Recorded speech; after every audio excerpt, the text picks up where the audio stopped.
Hello and welcome to the Ring It On podcast. I am Jordan from Exo Sounds. Thanks so much for tuning in. Today we are joined by a very special guest, one of the best in the biz, one of my faves. Give it up for Rachel Calvert, the Celebrant, ladies and gentlemen. Rachel Calvert, the Celebrant, I should say the official title. Either. We were just talking about what our Instagram handles are, and it's like, people, you'll find it. Everyone's going to be okay. You know what I mean? Hey, thanks for coming on. Pleasure. Thanks for having me. All right, we're going to do something first because you're my first. I said it wrong before, but we're going to have a glass of bubbles. We're going to crack open a Frogmore Creek. Feel free to sponsor me as much as you want, guys. You know I'm good for it, right? Frogmore Creek. We're going to open a glass of bubbles because it's the afternoon. Yes, so technically it's an hour and 23 minutes. And we have mentioned in so many episodes how much you like to go and get me a glass of bubbles and just be like... Or red. I know you're partial to a bit of a nice glass of red. I'm very partial. There you go. Oh, thank you. It's a small glass, but a good starting glass, which is in a second. I am partial to a red, but it's more that you just have the concern of like, I just need to check that everybody's got a glass and first. everyone's happy. Yeah, totally. It's a host mentality. It's a host. Agreed. You've clearly come from a family that hosted events. Hosted Christmas and went, welcome, where's your glass? Yeah. And you're wandering around sometimes going, what is happening here? I need to organise this. But we'll get into all that in just a second. I'm just pouring one for my wife, Laura. Give me 1 second. Bobs! There she is. I'll give you a dash more. So you have the legal limit.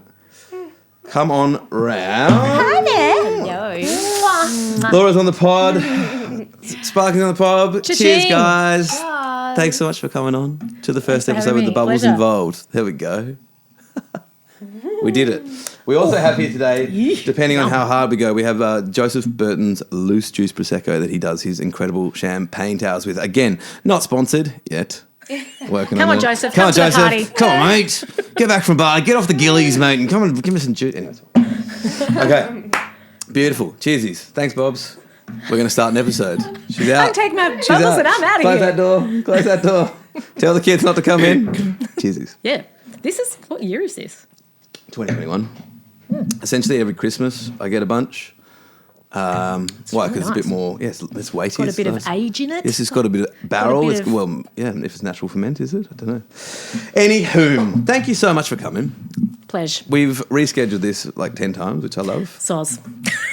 It's not your fault. I would reschedule. But that's life. So that's life, right? Yeah, busy times. It is busy. It is busy times. But you are, one of the most in-demand, popular, wonderful celebrants. you. But how did it all begin? How did you become a celebrant and why? And how long ago? I think I've probably been doing this for about 13 or 14 years now. So not that long. I mean, that's a long time, I guess. No, that's true. That's not that long. I mean, it's a quarter of my life or so. But, I was always, my background is hospitality, like we were just talking before about. The hosting element. The hosting element. That's what it comes from. I did this talking with Jimmy from season 5 the other day. He's the same. I mean, you naturally have it, and then everything's just, your life is better. Yeah. Your friends like you more. Everything's good because you sort them out. Yeah, because you look after them. So there you go, hospo background. Yes, hospo background. I actually did do a chef's apprenticeship, but didn't use that so much as I thought I would. I ended up more front of house, and as a result, ended up working in a lot of restaurants that were hosting weddings, etc. Spent a bit of time on the islands in North Queensland, which was amazing in my early 20s, and then moved to Scotland. Wow. So you're a Tassie girl first? Yeah. Yeah, born and bred? Yeah. Yeah. Hobart? Yes. Ish. Okay, Yeah, cool, in cool, fact, I grew up just down the road in Lauderdale. Did you? Indeed. There you go, because we're in 7 Mile Beach, but yes. So moved to Scotland, and whilst I was there, I got a job for a company that was owned by a Tasmanian guy who ran a bunch of beautiful, amazing restaurants around the UK, and I got a job with him as their national trainer. And, I just kind of ended up working in a lot of events through that role. And it's where I really sort of established my core values as a hospitality professional, which I then was able to carry into what I'm doing now. But what happened was I was basically just a part of so many weddings. Like I was either on the bar or I was in the kitchen or I was like making the cake or I was, Making the cake is Doing a big gig. Yeah. Making the cake. Oh, because you're chef trained. That makes Yeah. more sense, right? Yeah, making the cake. Yeah. So, I think just some bar chick, like, can you just, hey, Sarah, did you sort the cake today? That's how it works. Actually, we did have a cake that I was working a wedding on an island in North Queensland, and the cake melted on the barge on the way over. And Whoa, of course. so the night before the wedding, myself and a couple of other chefs were like hunkered down in this cool room because it was like 40 degrees outside, and remaking this cake out of a bunch of Lions Christmas cakes that we found in the freezer, and like some ribbons from the bikinis in the boutique, like and RSL Lions, like fruitcake. Yeah. I remember Who those. knows how I'm going to be in there. Those. Anyway, so sorry, I digress. So yeah, anyway, spent a lot of time just working in weddings and in various capacities. And every time I was at a wedding and I was present for the ceremony, I'd just be like, that looks like a cool gig. Yeah. I kind of like that vibe. I wonder, I just sort of thought about it for a long time. And then a friend of mine was getting married. I'd moved back to Australia, and she asked me to be she's Celebrant. She's like, let's put your money where your mouth is. You've been talking about it for years. So that gave me the push. Yep. And it's how a lot of Celebrants start. Well, I was going to say, do you remember your first one? But pretty much, from what I found for everybody, it was a friend or some kind of combination. Well, it ended up of. being my cousin. It didn't end up being that particular friend, but for various reasons. But my cousin was my first wedding, and everyone said, oh, it'll be so nice for you to start with something easy like family. And I was like, what? Like, I've got to live with these people for the rest of my life. Exactly. If I fuck this up. High stakes, exactly. High stakes, high pressure. I would have rathered a bunch of strangers. But strangers anyway, are good. Yeah. Just be cheap for a stranger. That's your best way in. Yeah. Be cheap for a stranger, low stakes for everybody. Yeah, If anyone's looking for business advice, be cheap for a stranger. Manage expectations. Yeah. Right? So anyway, I did her wedding. It was great. Well, actually, it was a disaster, but nothing that was... Not your disaster. No. You didn't burn it down. In fact, I kind of rescued it in a lot of ways because it was springtime in Tassie, and we all know how that works. And it was due to be held in a daffodil field in like Surges Bay, somewhere down miles away. No wet weather plan. Yeah. And it was hailing sideways, and you know the drill. Yeah. Anyway. Mate, yeah. I was on the phone. Oh, yeah, sorry, no, I'll let you go. I'll tell you in a second. Well, at the last minute, I kind of was like, I've got to make a decision here. I couldn't get in contact with my cousin because, of course, we didn't have reception. And I just had to make an executive decision to move it into the only structure that could hold 50-odd people. And it was a shitty old tool shed with a corrugated iron roof and busted tractors and all sorts of stuff. And I was just like, let's do it. And so it was on a daffodil farm, so we dragged all the buckets of daffodils out of the cool room and filled it up, and I was cutting down branches of trees and hanging them over tractors and lightning and all. It was just ridiculous. Yeah. And I didn't have time to be nervous. I just was like, I've got to fix this for her. And so we ended up having this really amazing ceremony that, of course I hadn't done a rehearsal. I just thought I knew her, so I'd just make it happen. Did like the most busted hand fasting ever. What? Wait, what's hand fight? Oh, we'll get into what hand fight. Oh, the hand. One of those little ceremony, little thingies. Yeah. And it was just kind of hilariously chaotic, but also really beautiful. And I was kind of hooked. And for the first, and I was a chef at the time, so I was just sort of doing things on the side. Like, every now and then a friend would ask me or a family member would ask me. I never expected it to be a business. I never charged anyone. I just was like, this is my gift to you. Yeah. And well, it's a nice gift. Yeah, I guess. It's a very high stakes part of the day. Yeah, but at the time I was just a noob. I had no colleagues. I had no professional association. I didn't really have anyone to look towards. I was 32 and I'd just come out of 2 years of a pretty brutal cancer diagnosis and treatment.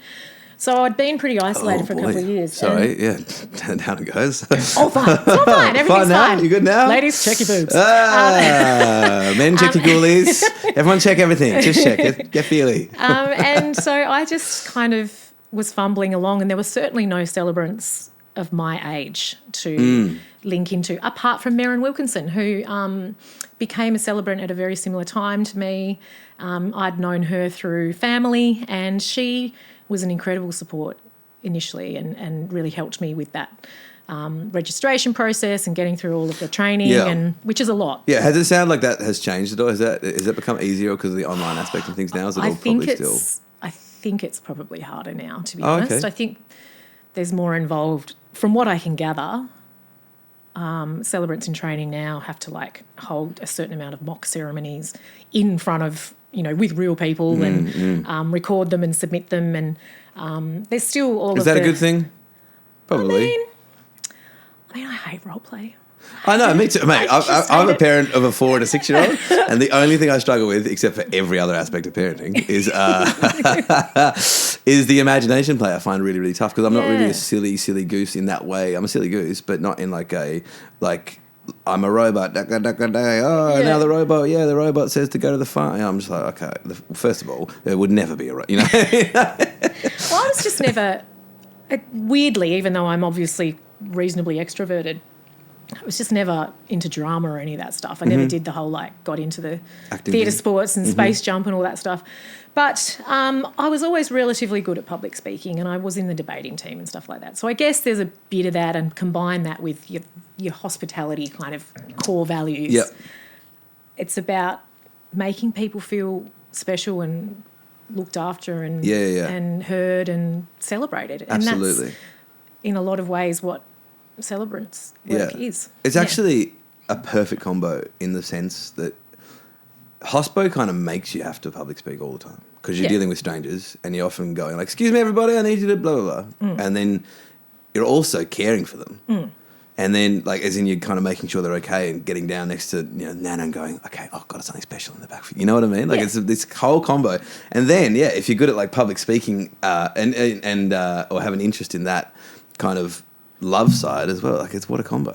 I never even thought about it like that. And I'm absolutely not one of those people that was born and from a little girl was like, dreaming of my wedding day. Like, it just definitely wasn't that kind of girl. I grew up on motorbikes and on a farm and, breaking bones and just cutting myself open on trees.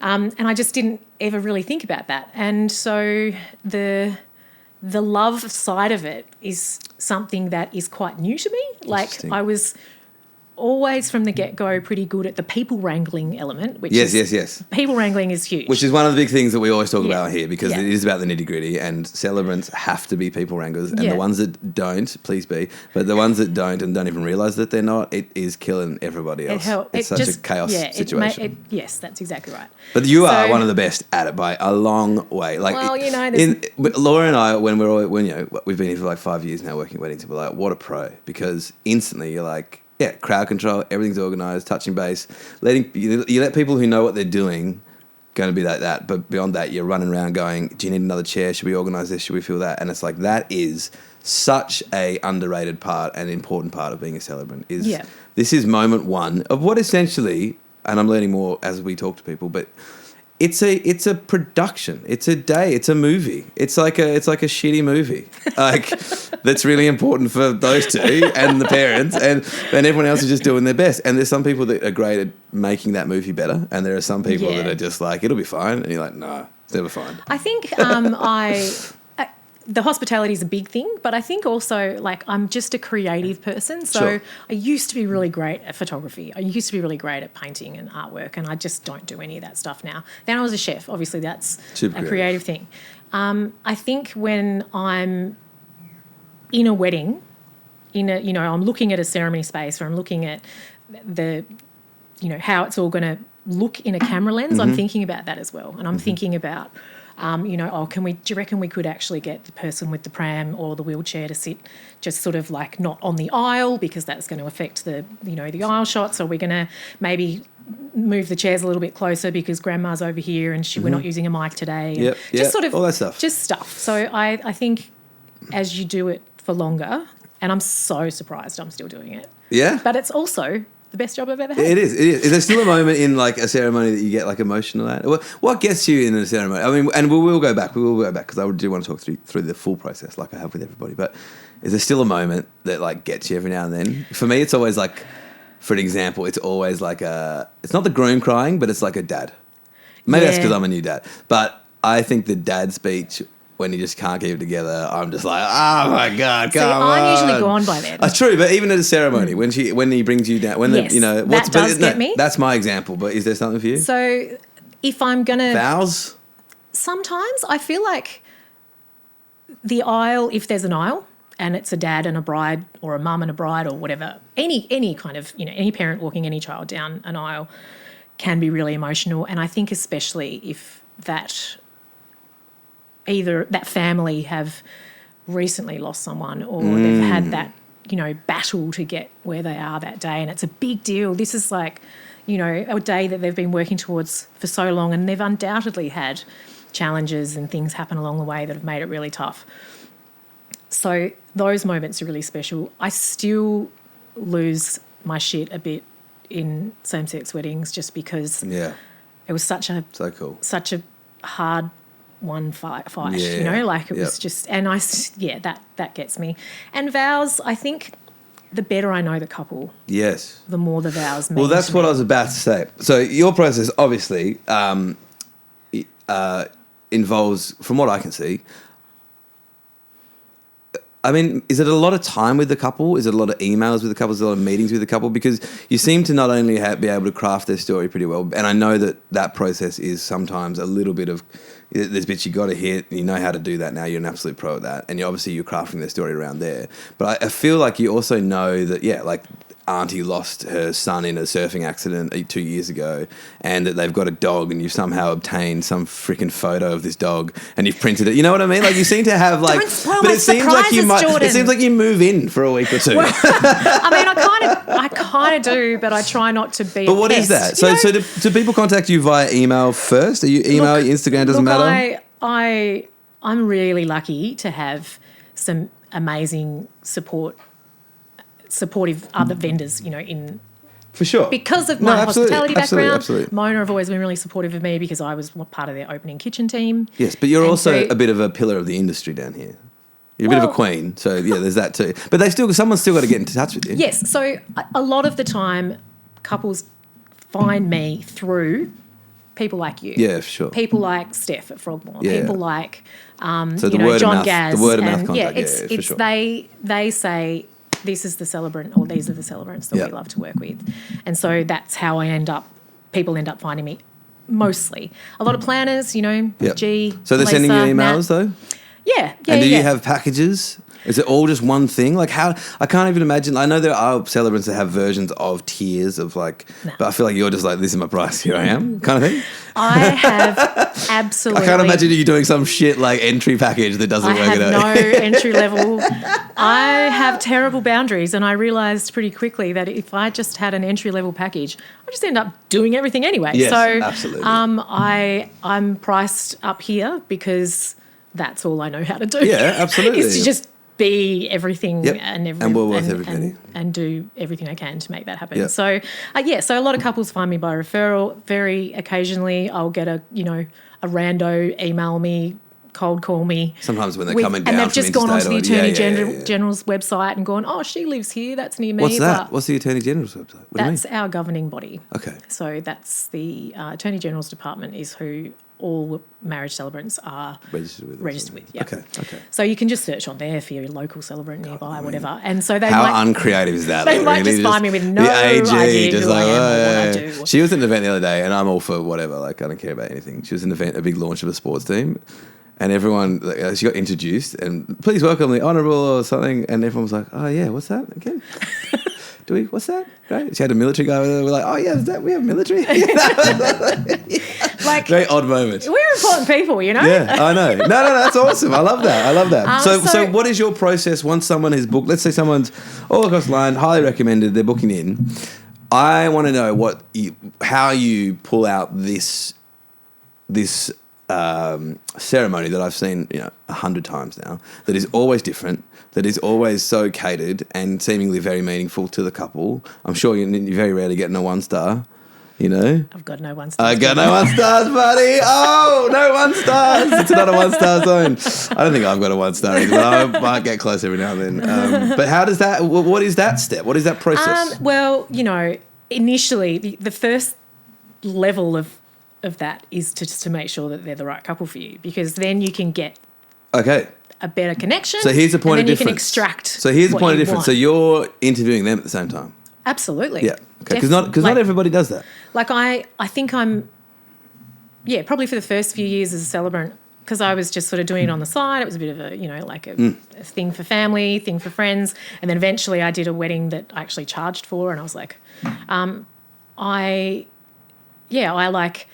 charged very, very little for them. Yeah. But I was just saying yes to everyone. I was just like, yep, sure, no worries, just to sort of get some runs on the board. And what did you learn from that? I didn't always vibe with couples or the team that they'd picked, and I sort of worked out what who I wanted to project myself as in the industry. Yeah, and who do you think that is? Like, what do you think? You don't necessarily. What is your style? I mean, I'm a bit of a chameleon, really. Yeah, absolutely. Absolutely. But you're a high-end chameleon. High-end chameleon's the way to do it. Chameleon. That's the name of the episode. We got the name of the episode. High-end chameleon. That's it. Because that's it. You're very just like, I just need a pro that's going to crush it, and I don't want any curveballs. And it looks great, sounds great, audio's good to go, here we go. And then it's like, great. And then you also are able to then cater this magical thing. Because you know how some celebrants, when I think everyone's got their place, but have a very distinct style, They're like, you're getting them if you like the comedian, you're getting them if you want just not really a celebrant at all, you just have to have one kind of thing. There's all these versions of, Yeah, well, I think I love what I do, which is a big thing for me to be able to say, because that hasn't happened before. In all of the many varied, ridiculous jobs I've had, I can finally say this is what I love doing and what I feel like I'm supposed to be doing, and that's huge. But yeah, I do, like I did, last weekend or weekend before, I was in like someone's backyard down at Dodgers, and there was no photographer, there was a musician and me, and that was it for the vendors. Who was this musician?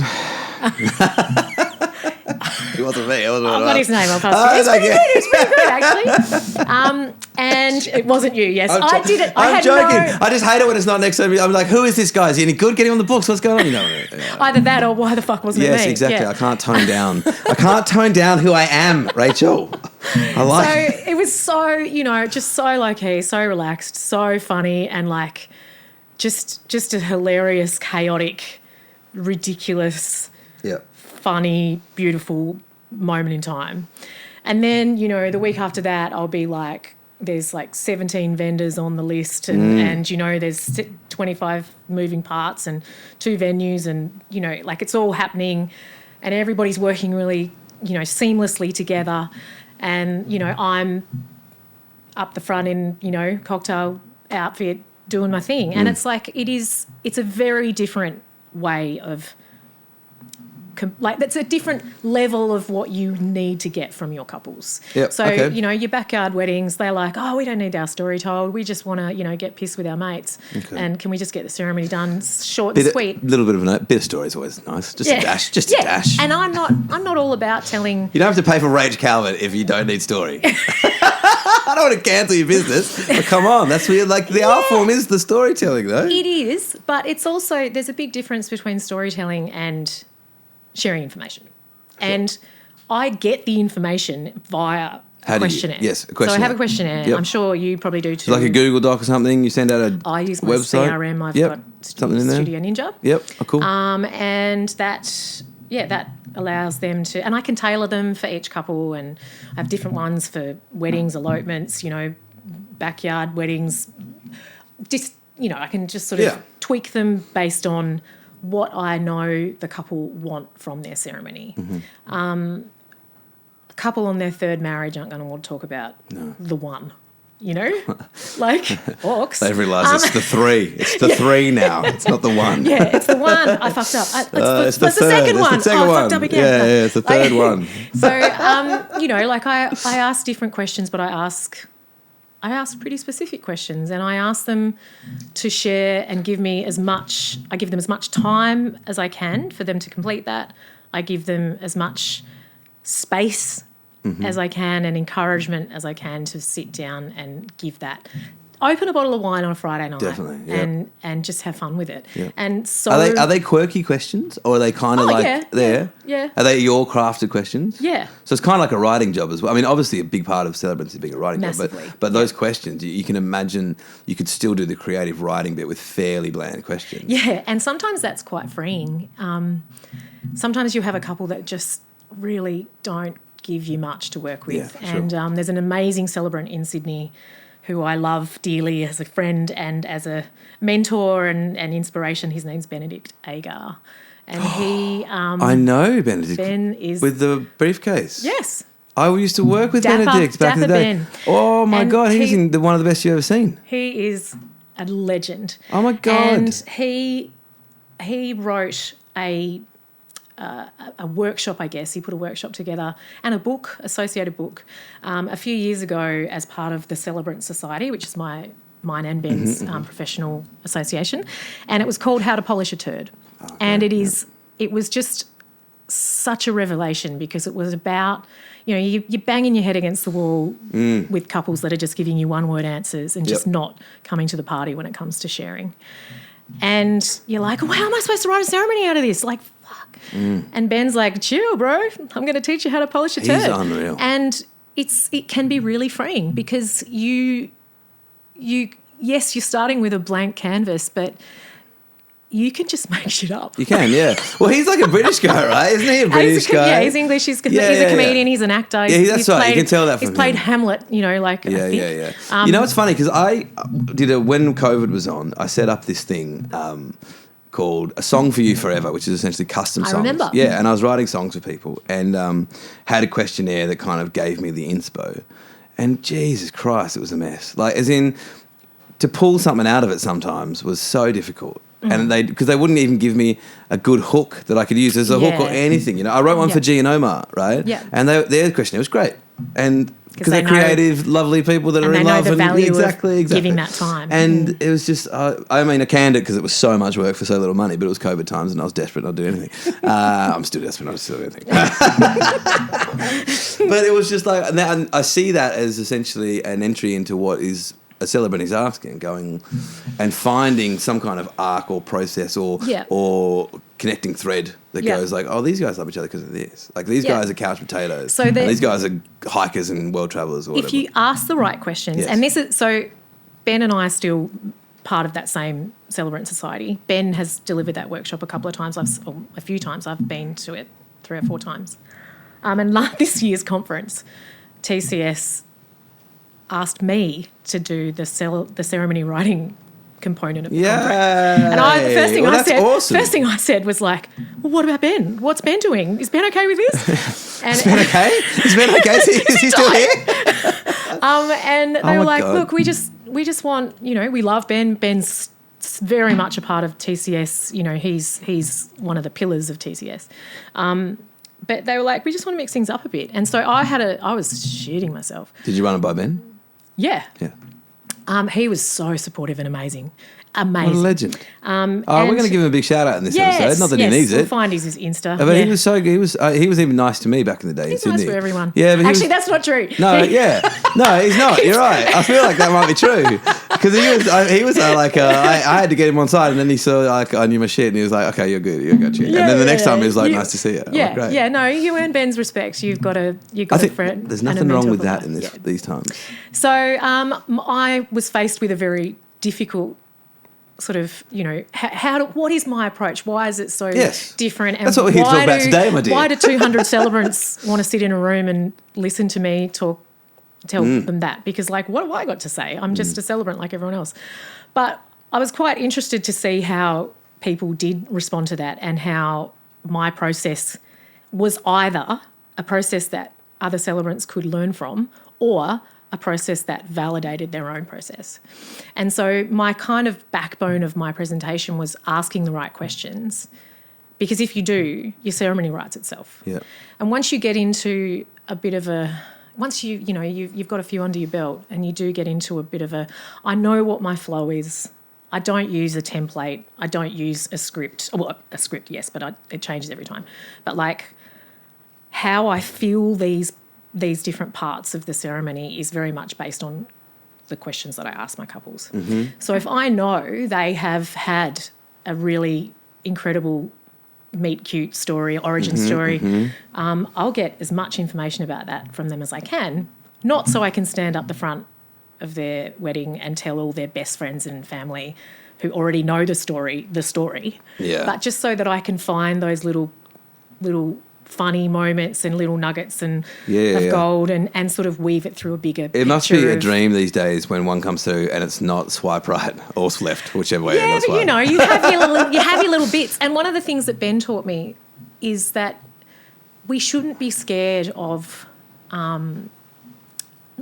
reusing material, repetition. 100%. Like, I couldn't agree with him more in the sense that it's the only thing, like, of course it's repetition. People get annoyed at comedians or something when they hear the same joke 2 nights in a row. It's like, why are they but good like at I'm it? playing the 'Cause they same songs practice every time because I'm good at it. It's like, of course, if you've got a bit that kills, you've got a different audience. I've got a Tinder bit. I've got a grandparents bit. Man. This is the good nitty gritty, right? This is what we're doing here. So, when I first started, I used to be like, oh my God, John Gaz is the photographer. He was the photographer at my last wedding. I can't say that because he's going to notice that I did it to you. I was like, oh God, Jordan was here when I'm going to do that thing again that I did. Remember, blah, blah, blah. And it's like, you guys probably haven't noticed anyway. You've got your bits that you love to do that 100%. work for your vibe. The way you bring the energy of a room up and down, Absolutely. throughout the scope of the night. The photographers are, they have their little things that I'm going to get a photo of the, dress hanging in a window or, the veil over the head, all that stuff. So I was like, why am I being afraid of this? The content is going to change every time because the couples are different. Yep. But the way that I structure, I guess, or have this sort of flow through the ceremony is pretty similar each time. Mm-hmm. And so much so that now that I'm probably close to 500 weddings in, I reckon I could do almost all of it, bar the story, they're having the story off the cuff. But that's brilliant because essentially that is you going, I've created a great movie or a show and going, like, I've created a great thing that people, like, in the sense that if you nail it, why would you change it again? Okay, meal's an even better analogy. If you nail the meal, of course you might change, they like extra spice tonight or they want some of this. But the crux of it is these elements. And you're like, every single time people go, well done, 5 stars. Yeah. You're not going to just burn it down and start fresh next week. Well, that was good. I'm glad that worked last week. And here's a terrible the wheel version. every week. No, but you don't need to. And that's why you're the best of the bits in the sense of like, that's why you're booked all the time. And that's why people are always asking because every single time you got friends, you got family, you got aunties, you got uncles going, that was awesome. But beyond the story, it's also the rest of the show. Yeah. But all the elements of. As I was saying before about the questions writing your ceremony for you, like the more you get to know your couple, the more time you spend with them, whether that's physically in person or, online or just exchanging emails and texts and whatever. I make notes every time I leave a face-to-face meeting or, if I notice something. I mean, I stalk all of them on their Instagram. Okay, so that's stuff. This is good to know. Yeah. So you're always so so they've contacted you. You've sent them the questionnaire. You've got it back. Are you then having Zooms? Are you meeting in person? How many? Meetings? Oh, look, because I'm all in and have no boundaries, as many as I want. And you give them your number and they text away? Yeah, I mean, I don't answer them all then and there. Like no. I have to have boundaries, and Sundays are my day of like, don't look at your inbox, don't look at and don't respond to text messages. I need to work on this. Unfortunately, that's when most couples are doing their wedding admin. So that's what I was saying. I literally was just like, I need to work on this, and it's like, it is. The inquiries come flying through on Friday nights and Sunday afternoons. And you're like, and you can't get to it because you're at a wedding all day Saturday, and then Sunday you're trying to unhook and just have some non-wedding life. But so I just. I can't remember where I was going. But no, I was asking you how many. So what's the average? Like, let's say, I at minimum one face-to-face or via Zoom. If they're not interstates or something. Look, I don't think I've ever booked anyone that I haven't met either in person or via Zoom or Skype. Amazing. Because I don't want to. Yeah. So, or Skype. Yes, like back in the olden days. Zoom. Skype was a thing that used to be around. It had this blue logo. It died for an inexplicable reason. It's just not here anymore. Zoom picked up in COVID and now it's Zoom. So, I've maybe once or twice when the couple have been, overseas in different parts of the world, lining up a Zoom time zone wise, it's been a bit tricky. But there's plenty of times when I haven't met a couple in person until the day of the wedding, but I have never, or not that I can remember, booked a couple that, I hadn't had because it's such some time well, with it's such a beforehand. personal moment. And Yeah. when I've been talking to some other people, that they were intrigued that like we don't meet with anybody and on purpose or try and call. We try and have it because it's just the sheer quantity thing for us, and it's not always me because of the company structure. It's another artist or something. So we found that it was it almost the opposite. It was counterproductive, kind of. Thank you. Yeah. I was like, not beneficial, in beneficial. Is that a word? But in the sense that they would get all this confidence from me on the phone, but they've booked, Tim, and well, hang on. Now I'm kind of wishing you were available. Well, I'm not available. You booked Tim, and so our entire process is based on. The process gives you the confidence that we don't need to do this. Yeah. If we had to do this, it would actually minimise it. But I'm learning from photographers and celebrants in this process that you're there with them in this very important moment. Whereas we're like wallpaper. We're Atmos. You know what I mean? We're Atmos. Yeah. We don't need to. There's, I reckon, close to 50% of weddings, I don't ever meet the couple. Yeah, wow. By the end of the night. Because they're having what I'm meant to be doing. Too much fun. Unless I'm the celebrant and then I'm like, hey, come yes, join. well, there's that element. But the whole point is if they don't have time to come talk to me because they're having too much fun, then I'm crushing. That's my job, is to make the dance floors full. Yeah. If they have to come over to me and ask me for a dumb song that I'm not nailing, like if I don't meet them, it's almost more of a victory in a weird way. Yeah. So it's interesting when I was doing my training, and I think it was like Australian Celebrations or something, and my celebrant, the trainer that did, the face-to-face component, was this older, retired lady that most celebrants were older retired ladies. Do they wear a badge? Yes, yes. When did the badges end? I've been campaigning for the end of badges. Anti-badge. The anti-badge. We're anti-badge over here. I don't get it. It's like, it's obvious who I am. You don't need to. Anyway, she said that, this isn't about us, which it's not. It's not about the celebrant, it's about the couple. And the greatest compliment that I could get after a wedding ceremony is if a guest came up to me and said, oh, who are you? And she's like, because then I've been invisible. Yeah, that's cool. That's really cool. That's It really is, interesting. but They might also be blind. Yeah, but it's also like, well, where's the personality in that? Like, it's not the Rachel show. Yep. I'm not the star. The couple are the star. But I want to bring my vibe to the day, and couples book me for my vibe. 100%. So you're front and centre too. I'm front and centre. Yeah. I don't want to be like, this sounds ridiculous, but I don't want to be like instantly forgotten.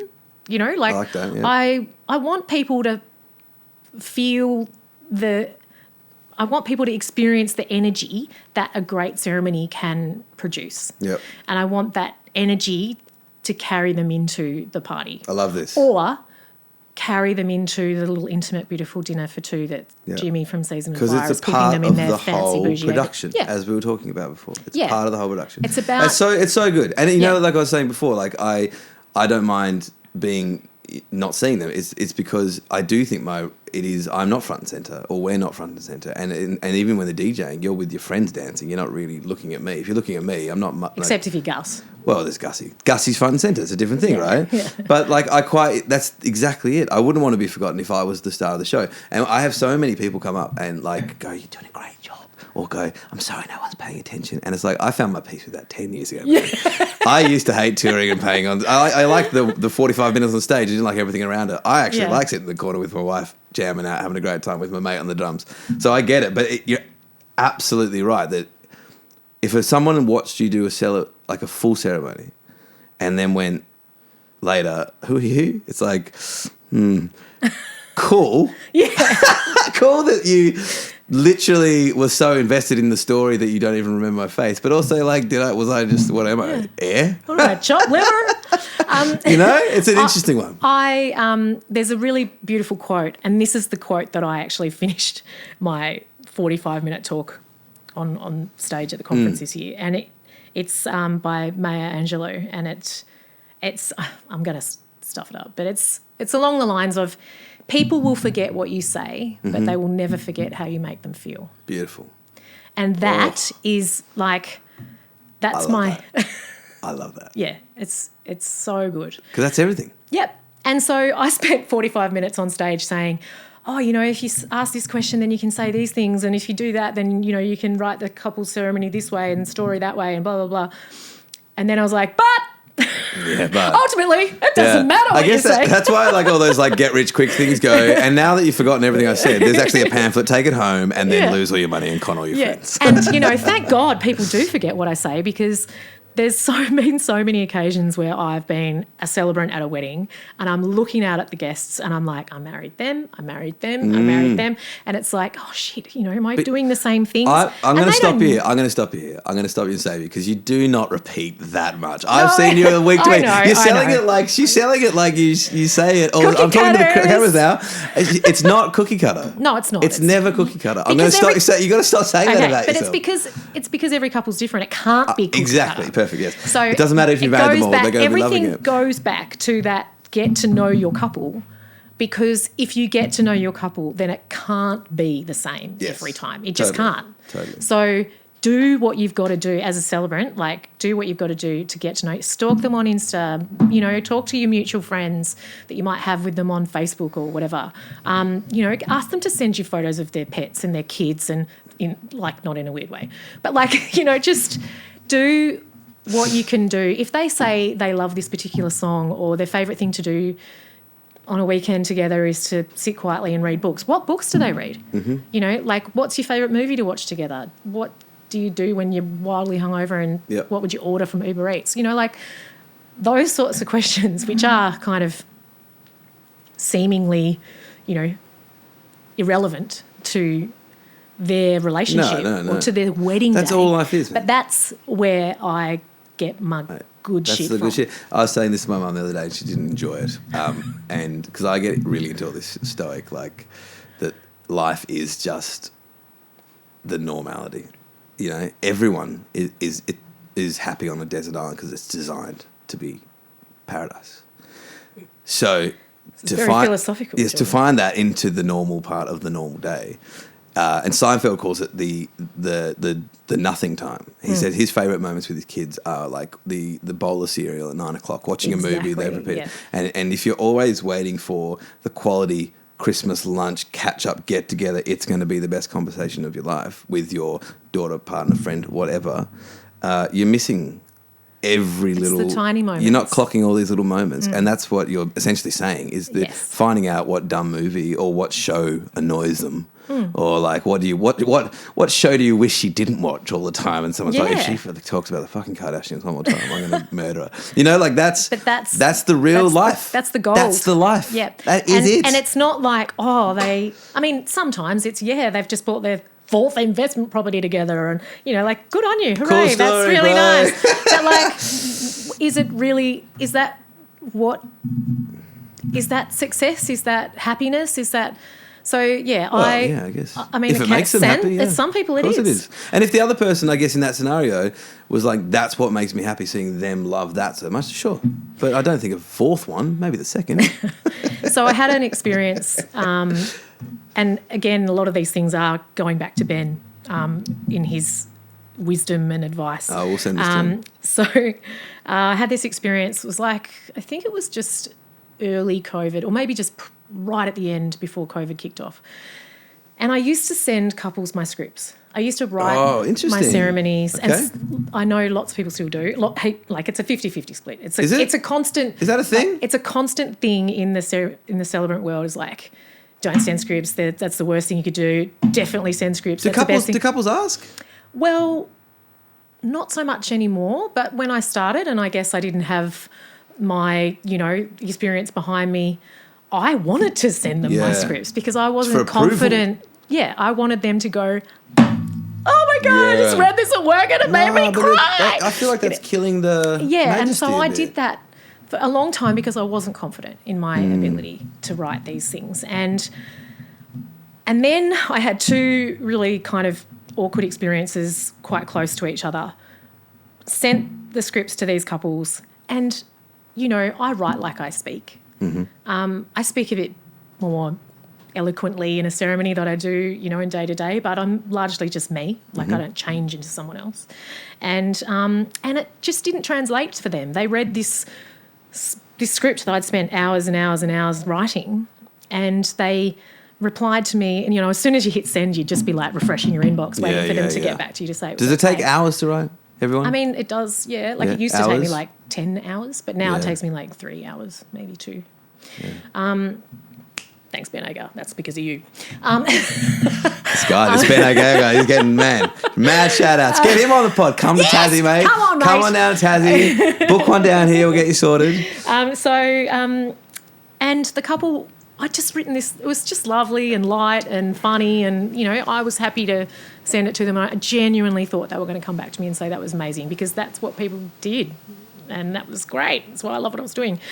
And they wrote back to me and they were like, Rach, this is amazing. This is like, you've obviously spent so much time on this. It's really, really thoughtful and special and, so funny, and we loved it and we both cried when we read it. But it's the first wedding I have some notes. in the family that we've had outside of the church. Oh. And Grandma's going to be there, and I just don't know if it's going to land, and da-da-da-da. So we've made some edits.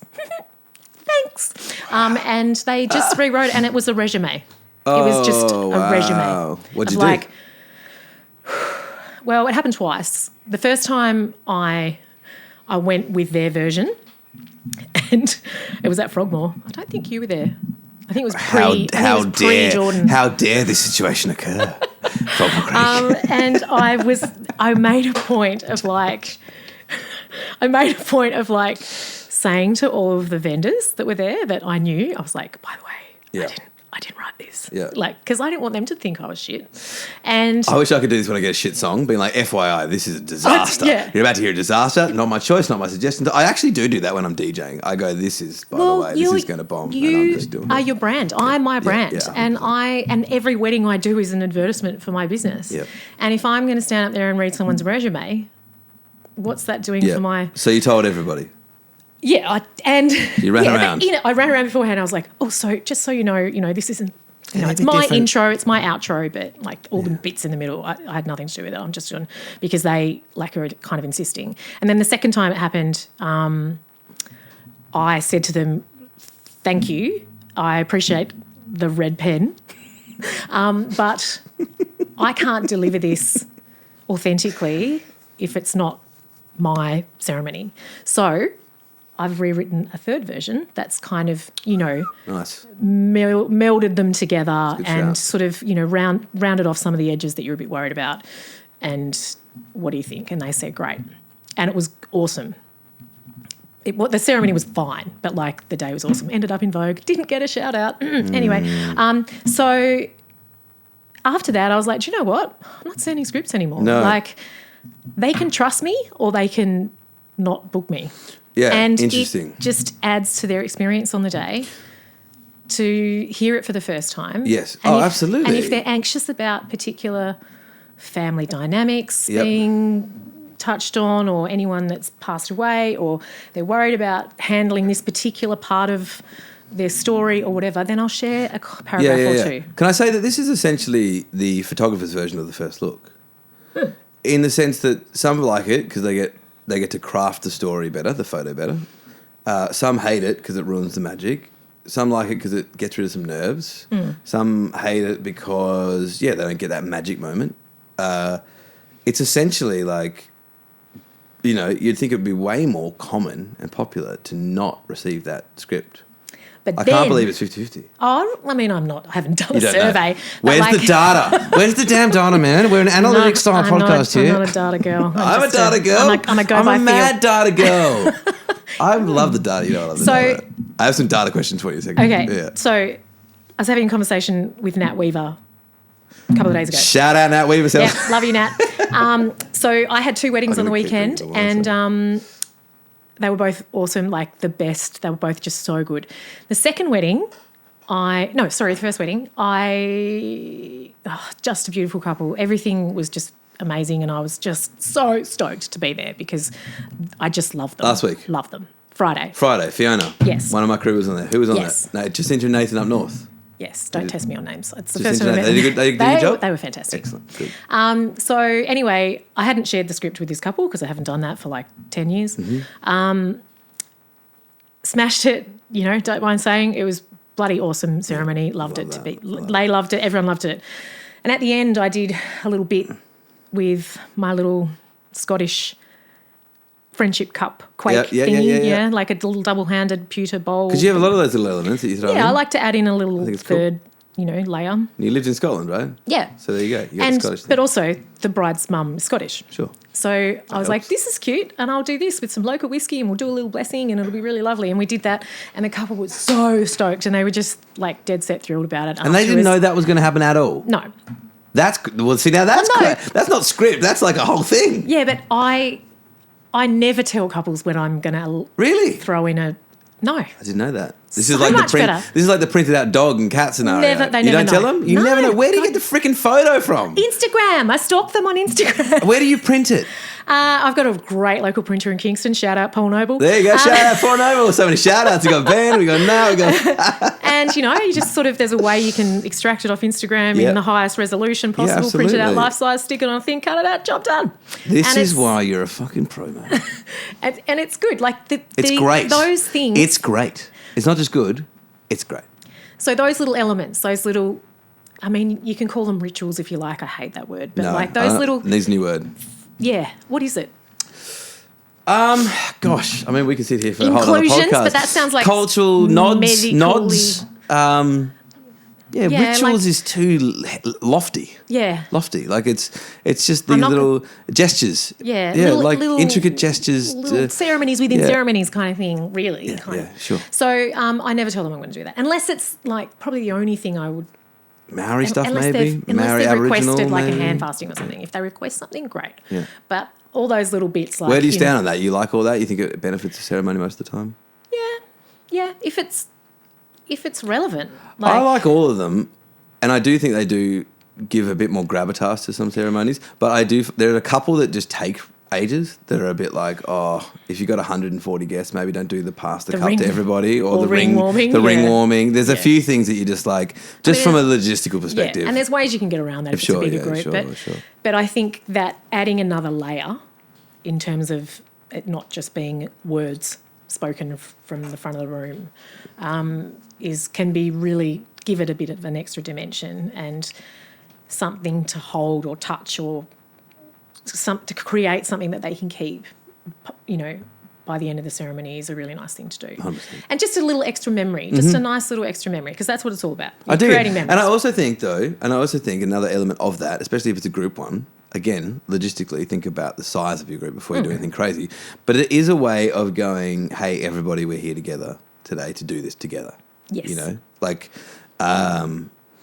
think I was talking with a photographer the other day about the group photo, and I think there's a chance there that a lot of people are missing to be like, we know you're excited to get on with the day and we just need a photo. I feel like there's a chance there also to be like, here's another moment for us all to be like, we're all here as well. You know what I mean? And I've never heard anybody say it. I just thought of it the other day. I was like, it's the one chance where everybody's not watching something. Yeah.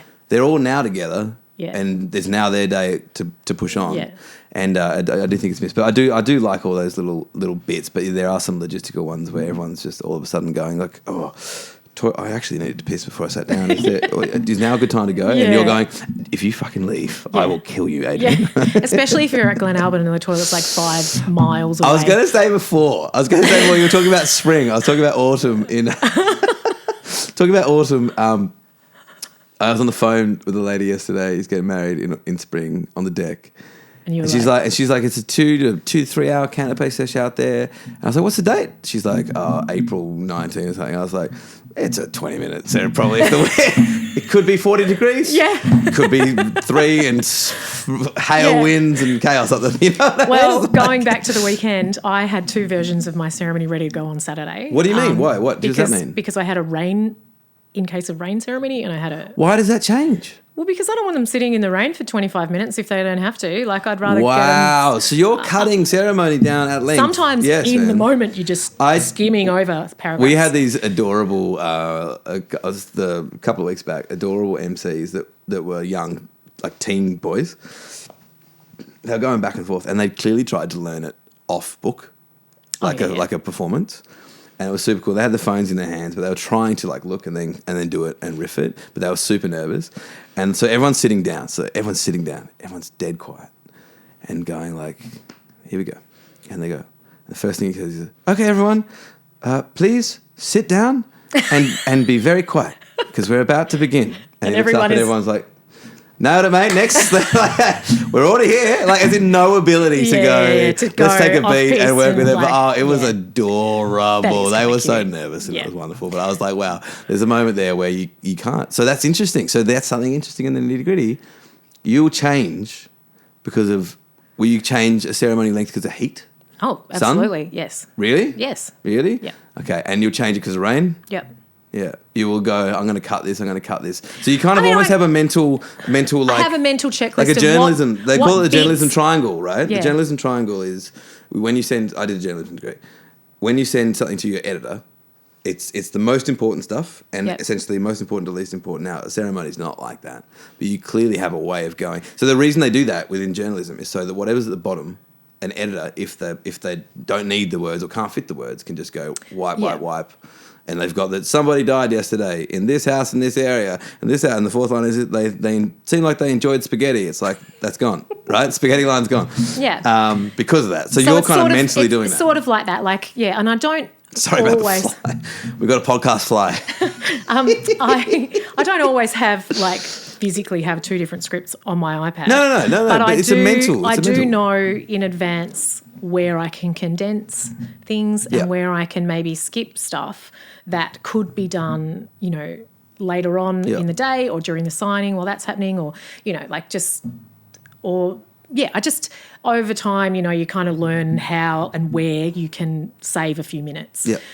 Because if you're sitting, in a field and in the middle of June and 100%. grandma's 85 years old sitting over there turning blue, then I'm not going to go, we're going to get out this Scottish cup and do all this stuff. But you've got to drag them out for photos and stuff. You've got to get them out there. Yeah, everyone can do 15. They can still be part. So going back to the Friday wedding. Yes. After the ceremony, gosh, that was a big... Segues are great. That's what it's all about. By the way, are you good for time? Yeah, totally. I don't have to be anywhere. You don't have a hard hour or anything like that? Because we might even make this a two-parter because we've already done an hour. Oh, my God. All right, so I'm just saying, so you know. Okay. Because if it goes really long, I feel like it would be part A. Because I want to talk to you about... I said a lot of shit. No. We've both said a lot of shit. I want to talk to you about all the community stuff too. Oh, yeah. Cool. I think that'll be of interest Yeah. to I think a lot of people, vendors are listening as well as a lot of guests are listening. A lot of clients. Yeah. But a lot of vendors are also listening. So I feel like because of what you do, even just I was going to pull you up. Sorry, this is not part of it. We'll cut all this. Yeah. I was going to pull you up when you started talking about Ben and that thing. I was going to go right there and go like, okay, tell me all about that. And I'm like, well, I want to get through how you work first, and then we could, the fact we haven't got to that yet, I'm like, okay, we're just going. Anyway, so after the ceremony, after the ceremony, we have this 10 minutes after the ceremony, everyone's hugging, we're in champagne, and it's so nice, and the photographer's getting pics, and it's just so lovely. And big tip, new celebrants or any celebrant, don't piss off straight away after a ceremony. Stick around, soak up the love. You do that so much, it's so good. And it's not just because I'm a booze hound. It's not because you're trying to get me a drink, is it? It's because you actually serve the purpose. It's reaffirming that I know, it's reaffirming that I've done a good job. It helps me with feedback, like when I hear people ask me questions and say, that bit that you did about what's the significance of an acknowledgement of country? Is that a legal requirement? And then you've got an opportunity to say, well, actually, no, blah, blah, blah. Is that a legal requirement? No, of course not. No. But it's a nice bloody thing to do in the right setting with the right people. Do you ask your couples about that? Yes. Yes, and then I did used to not ask them. And then I had no, you can't, yeah. Anyway, the dad came up to me and he was like, the bride's dad. He's not Scottish, but his wife is. And he was like, so who came up with the bit together? About the quake? Yeah. Yeah, okay.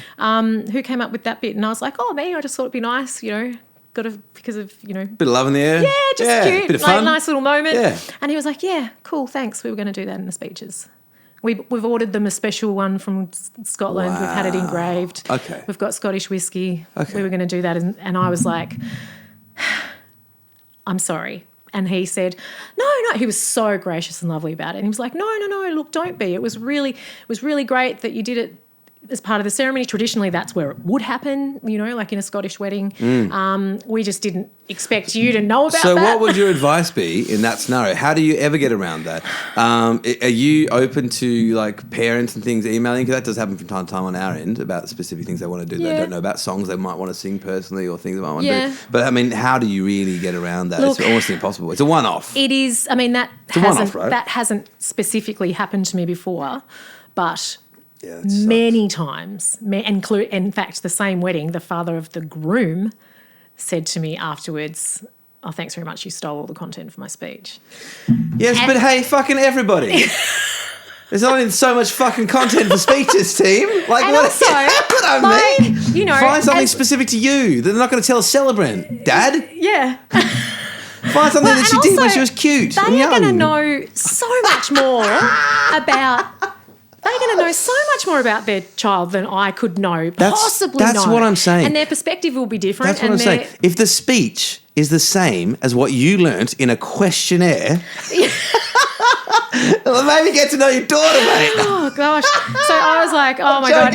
I'm joking. I love you, Dad. I'm sorry. I'm everyone's friend. Sorry. Fuck. Jesus Christ. Oh, God. But, yeah, and that's happened quite a few times. But the thing is that, like, I don't... If I'm telling this couple story, I'm not going to go, oh, Jordan and Laura met on the 19th of April, 2003, and then they went on this date, and then I met their parents and blah, blah. Like, I'm not doing it that way. No. I'm doing a little thing, like a little, 4-paragraph synopsis, but with not necessarily in order and not necessarily exactly what happened. Exactly. Hey, a little bit of creative license. I mean, there. that's a fair comment, right? Like, seriously, if your speech is completely annihilated by the celebrants' interpretation of what they filled out in a questionnaire, you're leaning on the wrong material. Lean on some more things from when they were younger, when they were not going to be filling out. There's no way. You're not going to be saying, when you're in primary school, did you ever throw toilet paper on your auntie's house? Like, it's not a question. Yeah. So use something from there. And it's like, when she was a little girl, she used to, get dressed up in her mum's wedding dress or whatever. Like, I'm not, like, that's your thing. And that's the dad and the parents' thing. Gig. I'm annihilated I that. do have a bit bad now. as a bit of a sort of an insurance policy, I guess, in my questionnaire, which was added after those two couples both rejected my ceremony. Awesome. That says, please let me know if you don't want any of this shared. Like, I want to know it, but the if material you don't from there. want this included in the ceremony, if there's anything But they filled it out. Yeah, I know, but they... It's going to be shared if they filled it out. Yeah, but... I guess it's your interpretation. Yeah, so like like I had a bride that was like, oh, we met, because we got blind drunk at the uni bar and, went home together and had crazy sex and then woke up in the morning and he was still there and, hey, now we're getting married, but she didn't want her grandma to hear that. No. So... We have the same question as in, do you want swear words from do you? Yeah. And most people just say after 10. Everyone knows it's after 10. Yeah. Prior to that. I in that case, I wouldn't say it like that. I'd find a way that was the people who knew would go, oh yeah, have a little remember that night, and the people who didn't know would go, oh, that sounds fun, cute, it's adorable. There's a way of writing that. Yeah, there's euphemisms. Yeah, there's fun. absolutely. There's fun things and you can do. And it's the same as meeting online or. Just a whole bunch of ways. We were in a hostel in Bucharest and we just went bananas on the bunk bed. Took heaps of MDMA and banged ourselves silly. Anywho, it's the most beautiful day of our lives and we're just here and honoured to be a part. So anyway, there is no sure and... Do you... Yeah, no, there's no sure. Do you, from a nitty-gritty perspective, explain... when you are... I guess a lot of elements of a wedding booking are itemised, like from a catering perspective, from a venue offering, from a bar, from a musician's perspective, what they're going to get. Like, do you have anything like that from a celebrant? Is it like you will get the document, you will get a microphone and speakers, you will get scripts sent to you? Would that be something that would be an optional add-on something? I mean, like I said before, I'm like all in or I'm all out. So, and I think that makes sense. Yeah, but I still do, in my quotes, itemise those inclusions. Yeah, of course. So that they know. So they know what you get. That they don't have to go and hire a PA system. And that's a good thing for just for a point of comparison. Yeah. Because if they're going to ask for 4 quotes for 4 celebrants they kind of like, as long as you better, even though it's not necessarily that nitty gritty. And we're a little bit like that too. It's like if you book the full thing, it's all good. Like the same client from the April thing was like, so if I had a friend that wanted to do the harp and then pull that out and then add this in, and we only wanted the DJ, but we do need someone for $5, and it's like, of course it is, if you book that. But if you need to add on this, and audio for the harp, you're better off booking somebody for the full day and not using them, because that's the discounted package full day already. That's the best deal already. Yeah. So it's the all in. Yeah. And then if you want your friend to use it, well, the gear's there for you. If you want to have harp for a little bit, but mate, you don't want to overwork it, well, that's it. Like it's a way of going, like, all they're designed to do that. And essentially, if you try and pull it apart, essentially you find yourself adding it back in. Yeah, so it's I know that's very much a thing with stylists and planners, and they're like, oh, if we provide our own napkins, or if we, if we come and do the setup, but yeah, no, look, my rate never goes down. It would of course probably only ever go. I mean, no, it's more. I was only asking about the inclusions. I know you don't have. Well, you do have add-ons. Tell me about the jackets. Yeah, but I don't charge for them. They're just included. Tell everybody about the jacket. Shooting myself in the She foot. does. Okay, I'm going to change it before she starts. She does charge for the jackets. She might give you a discount or a deal. It's built into my fees. So tell us about, because I thought this is awesome. This is why you're the bomb. Because you have all these like fur coats or faux fur coats, or they're really nice jackets. Bit of both. Yep. So my wife borrowed one. We did a wedding in Italy. She took one all the way to Italy and then didn't fucking wear it. So I marry a lot of interstaters, and I'm probably going back to the data that I have no basis for. I'm going to say 75% interstaters. Almost all of them from warmer climates, because where's colder than Tassie? And they get here and they're like, oh, I've got my, bridesmaids dressed in these like little spaghetti strap bias cut satin numbers. We're going to spend 2 hours on the deck. Yeah, and then we're going to go into the bush for photos. Yeah. And they don't bring them anything to wear. And so I have a wardrobe full of faux furs and vintage furs that I can loan them. And, white ones, cream ones, chocolate ones, gold ones, long ones, short ones, wrap ones, all the ones. This is why you're the best. This element, everybody watching will know. And that alone. It saves space in there. More, definitely. Just a little bit. We're going long today, team. We're going long. We're having bubbles. We're going long. Yes. But that's such an element of... Isn't that a perfect element and example of hospitality? Customer service hospitality. Yep. It's an added thing of you're thinking about the nitty-gritty of the day, the reality of what they're going to experience, the fact that they've never done this before, they've never thought about this before, blah, blah, blah, blah, blah, blah, blah. They don't know how cold it gets when the sun goes down in Tassie in summer. It's crazy. Like they have, they just don't know. So things like that, it is an add-on, but it's not something that I'm like, oh, well, the higher fee for those is that. It's like, that's why I charge at the upper end, because of those things. They can borrow my arbor if they want. They can use... You have an arbor? Yeah. Yeah, I got an arbor. Everyone's got an arbor. Jimmy the other day was like, I think I've got like 40 to 100. I was like, that's a big difference, because I think I've got like... I can't remember what he said. He's like... Oh, no, he said it's a graveyard of barbecues. But not only does he have what he needs... He's got them all in gas, just in case, because they can't make fires. In case it's a bushfire weekend. And I was like, what a fucking pro. Yeah. Do you know what I mean? Like, he literally not only has the ability to do his job, he's doubled it with gas versions in case it's a hot weekend. Yeah. Yeah.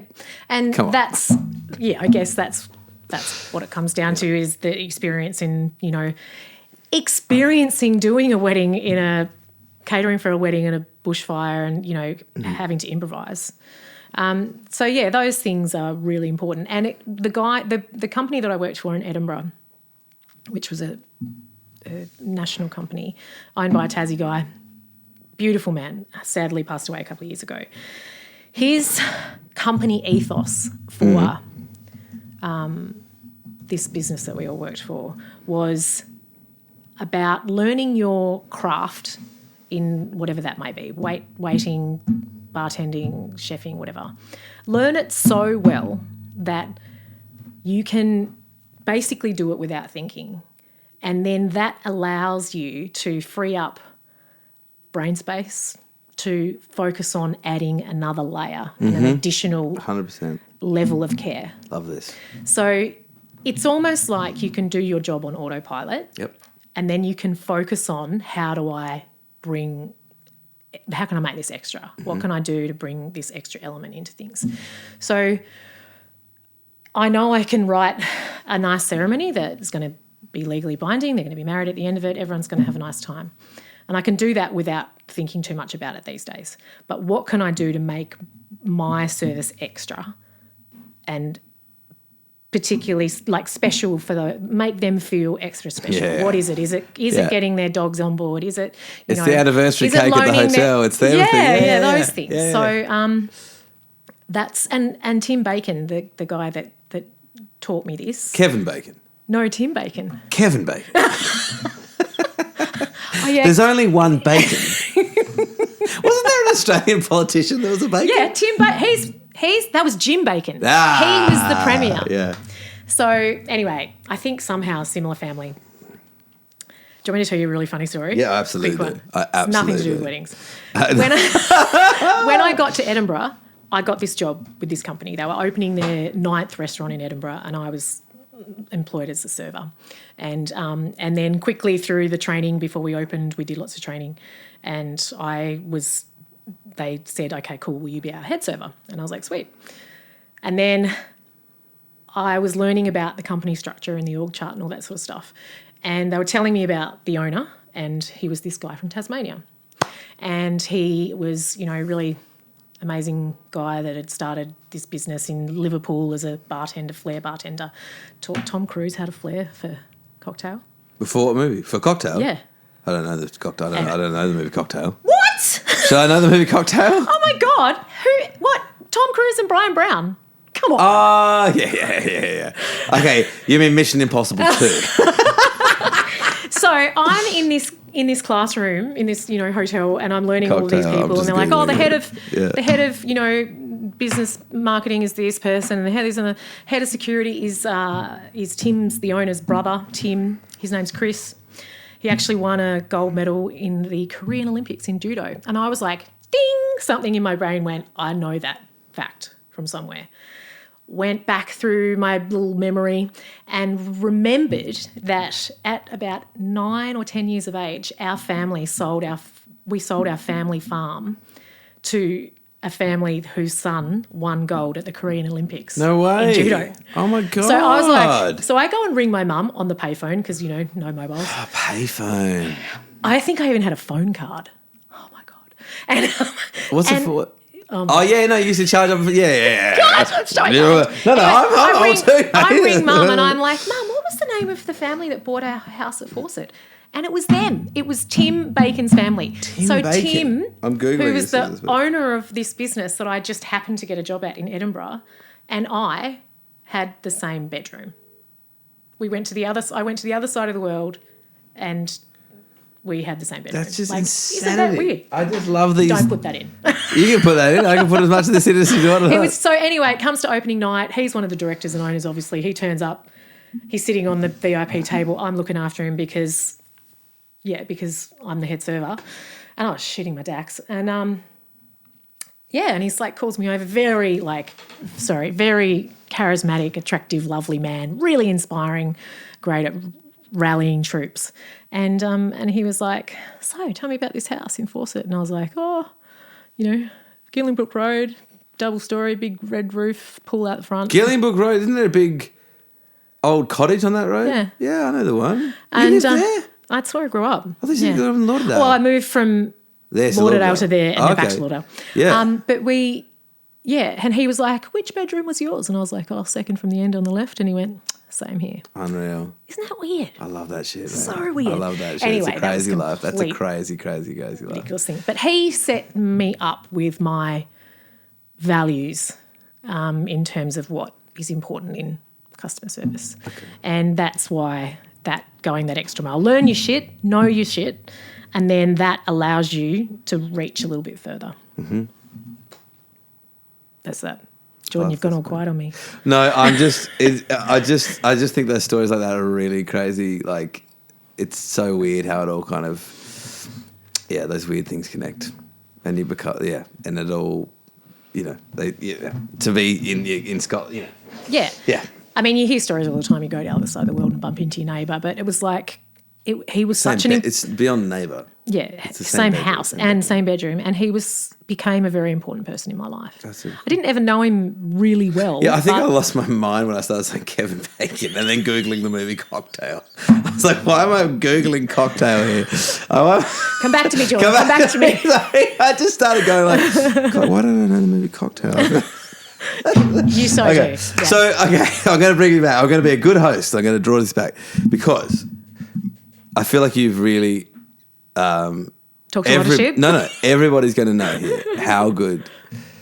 Because all this is just exemplary of how it is holistic. It is a full... Very much so. There is no cost for the thingos. You don't know what you're doing with the jackets. You're going to need them. They're in the car. You know, it is... You know, I feel like sometimes when I'm talking to your celebrants, it's like going through these point by point. Like, do you like the dip photo? Do you like the blah blah blah? You know, like and you know, and then there's it just doesn't seem necessary in the sense that it's like you're kind of a showing of how much it's like it's a part of you, and you're just very good at what you do. Yeah, and you know, you're very good at what you do.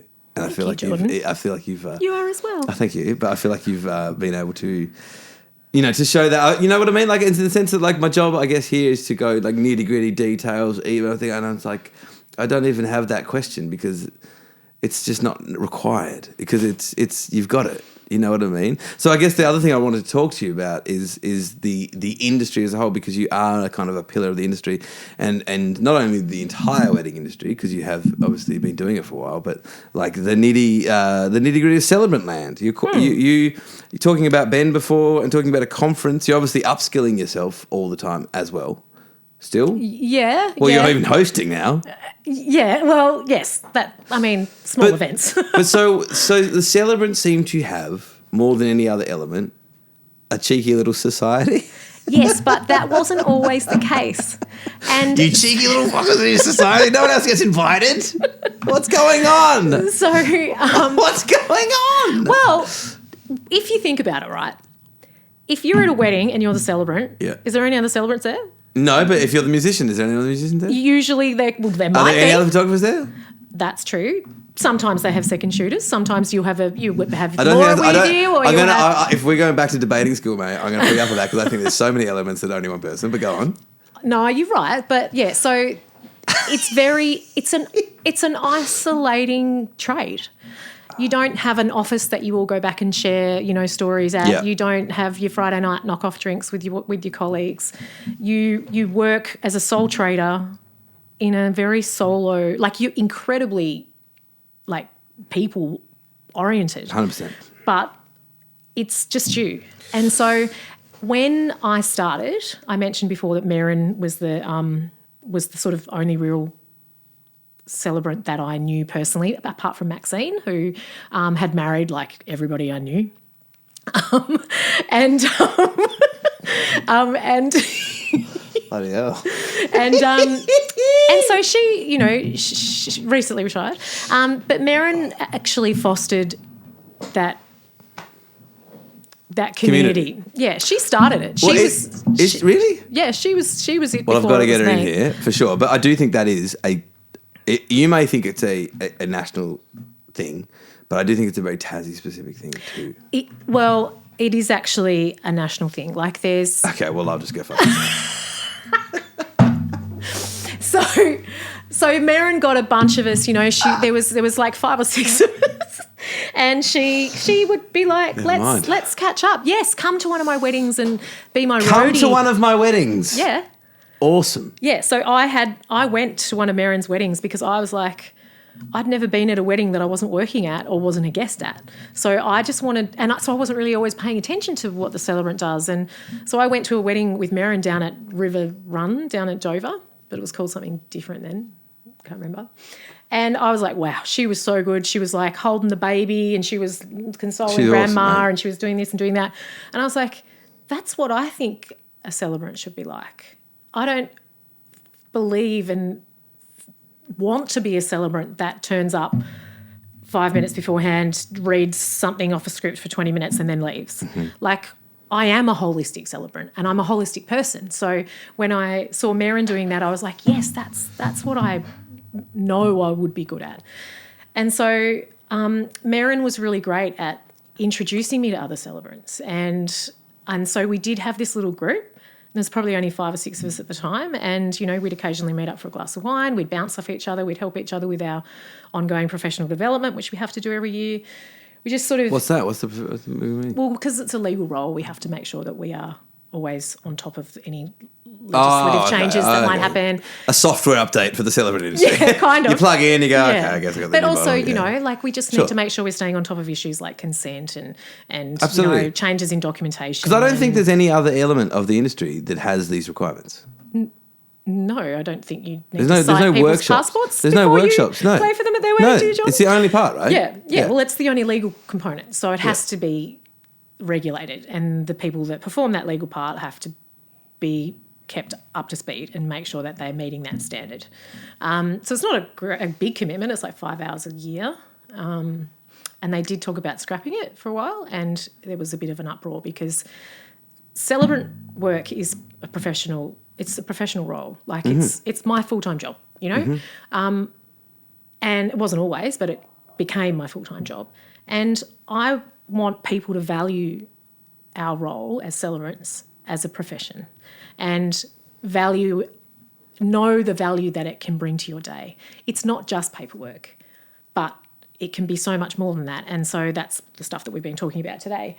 But, being able to interact with other celebrants is really important because it wasn't always something that could be done.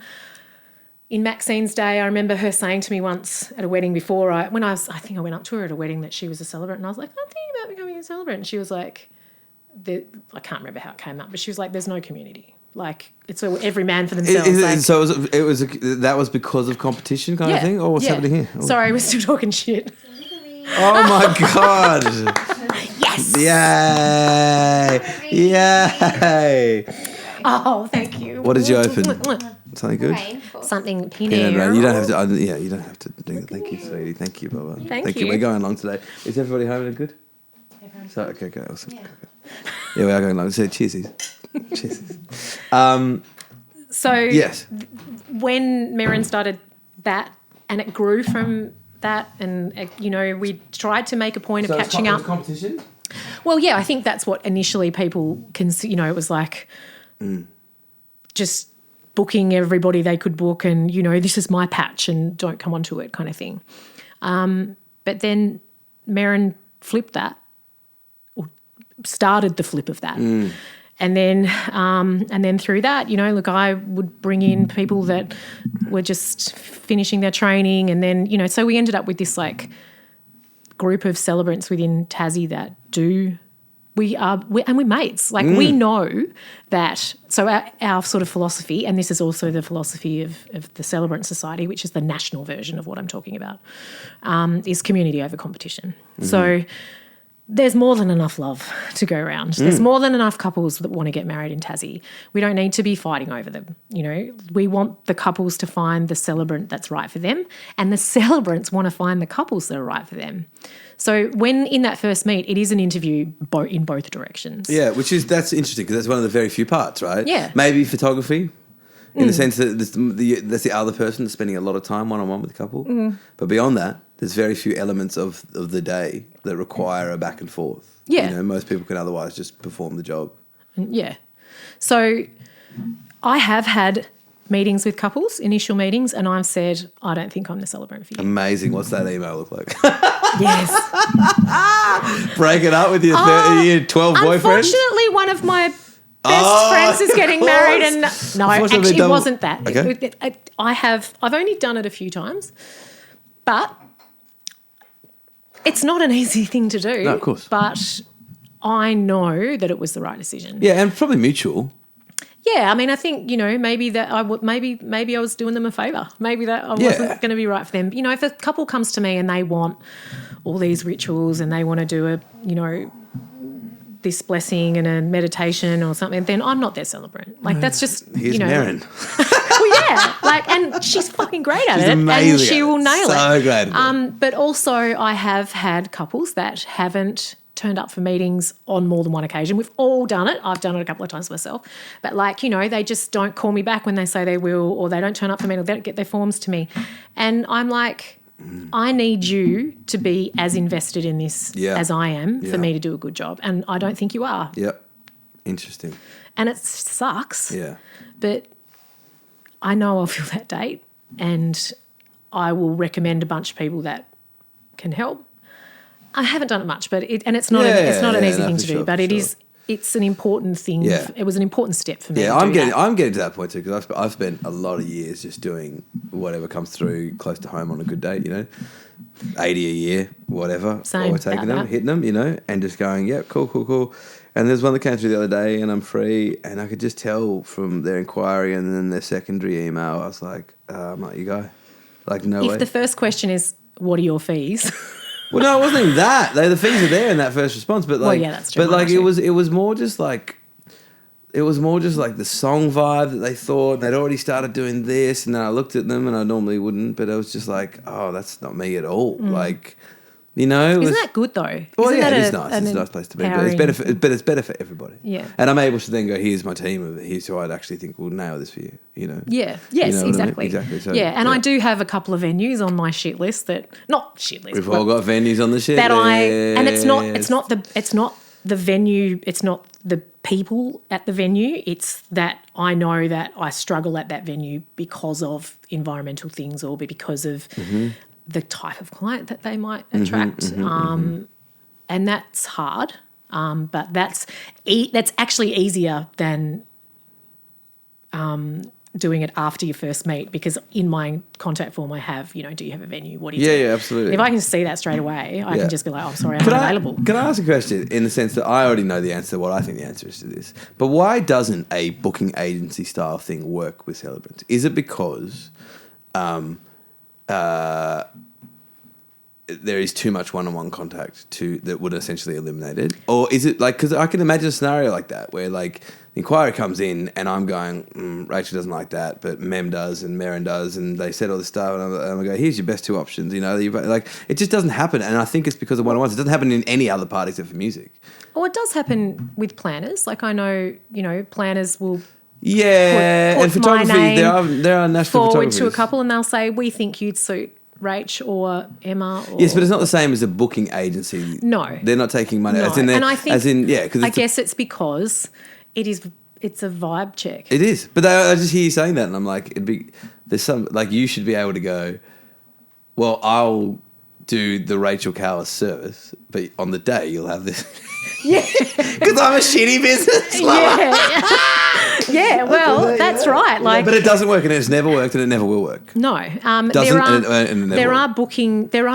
there's micro planning services that will just allocate you a celebrant, which I Do Drive Through is one of them, and they are excellent. Like, well, I think they are.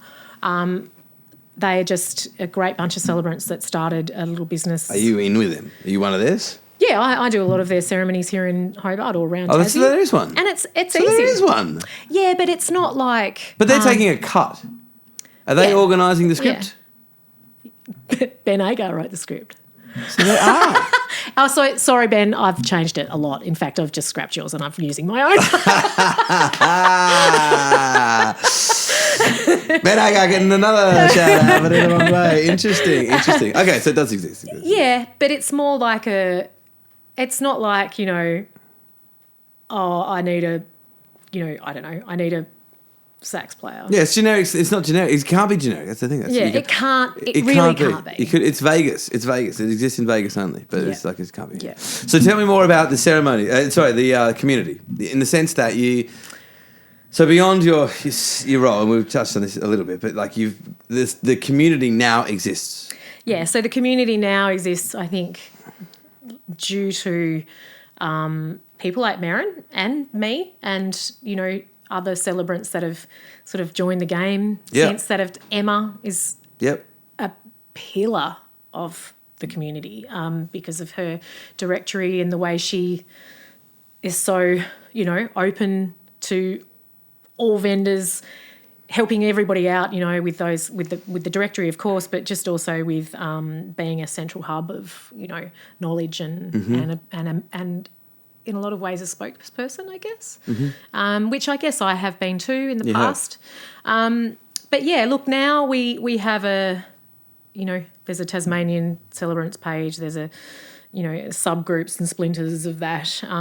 But I can genuinely say that some of my best friends are celebrants and people that I admire so much, that I catch up with regularly, that I chat to daily, that I refer to, that I ask for help and ideas from, and they all do the same with me, that we have a rant with, well, that's it. You got to have someone to bounce off, right? You need someone to bounce off all the time. And that's the thing, as I was saying, we don't have colleagues sitting next to us. No.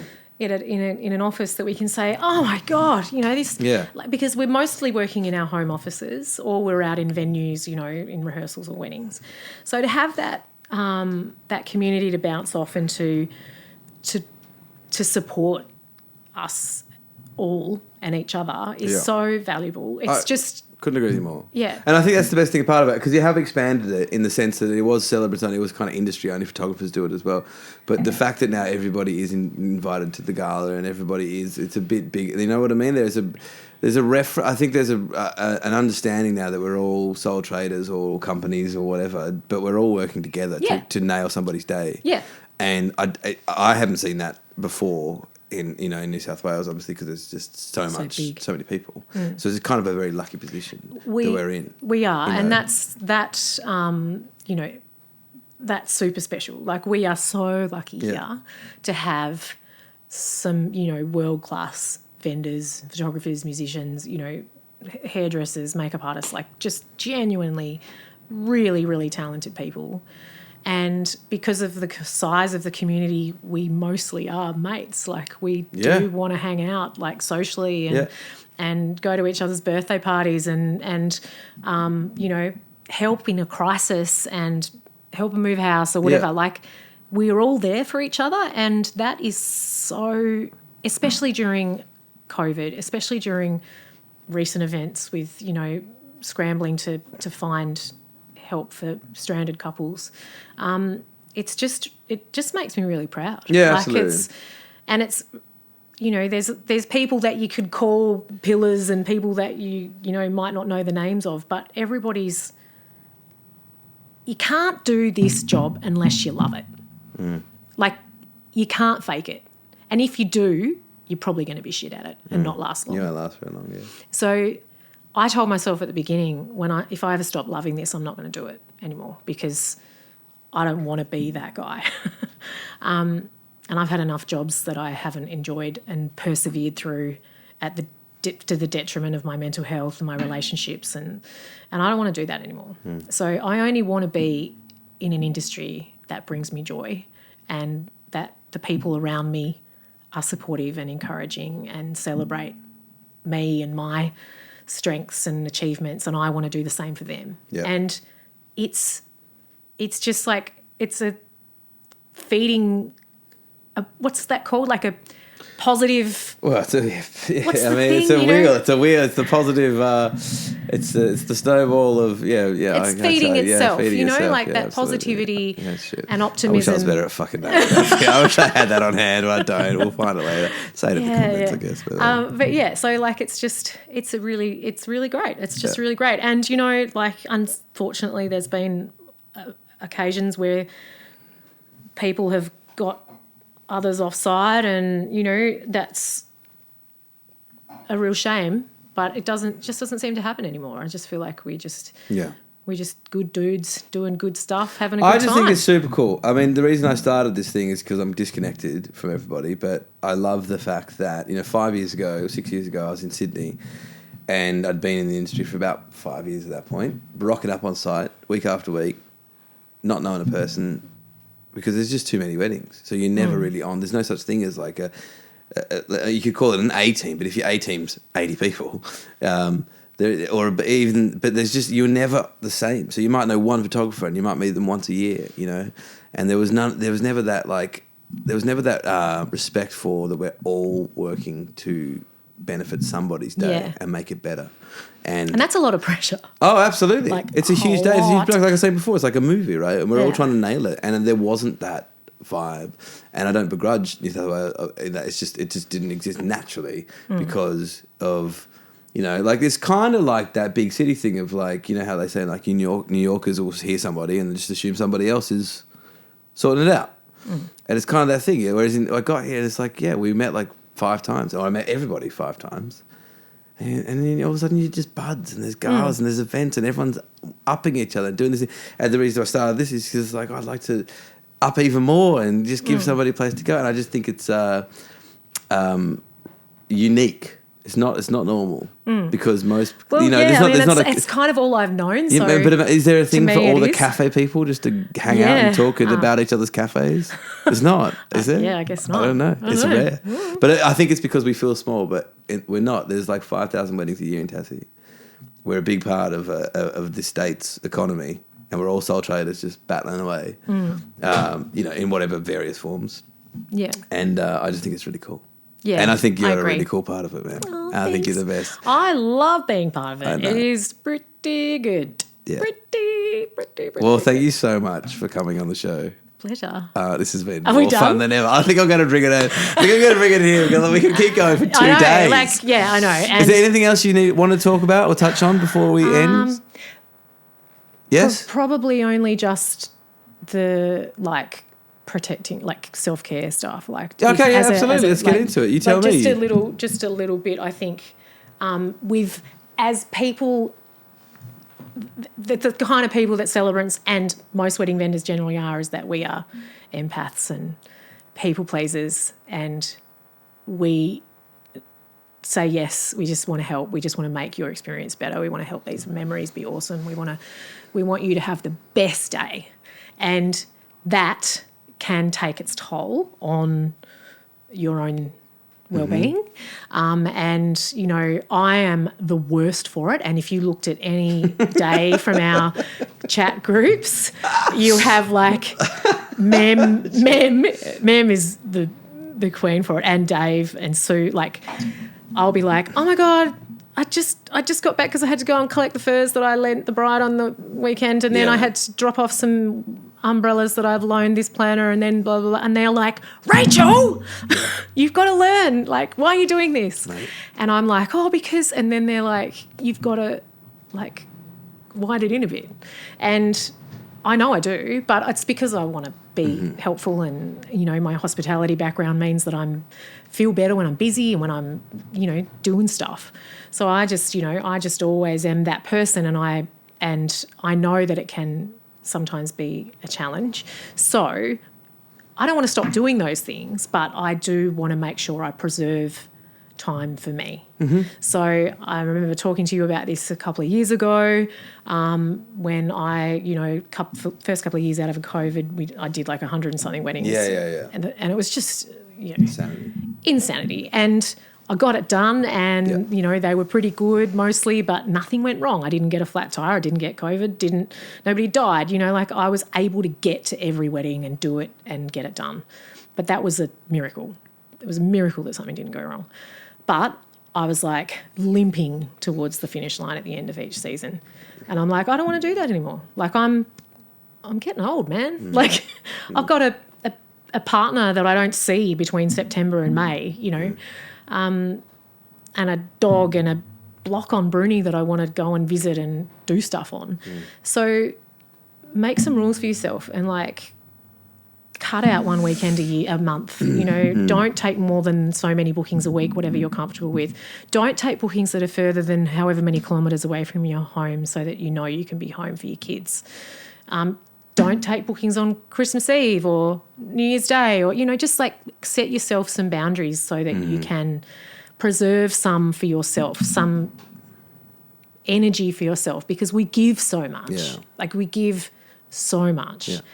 And you've got to save some for you. Yeah, I feel you, because I think I downplayed it a lot, but I sold over on Lane for this exact reason. I was doing or executing 700, 1,000 weddings a year. Wild. Selling them. Laura was running the details, a business partner in Sydney, you know, and it was just I was doing the same in Tassie as I am now, but without the duty of care, in the sense of with the duty of care, but with burnout. Like I'm running shit around to all my artists all week long, and I'm sitting there going like, why the fuck aren't they picking them up from me? Like, you know. But when I was doing 600 a year, that was a nightmare burnout situation. And post COVID, you had to do what you had to do. Yeah.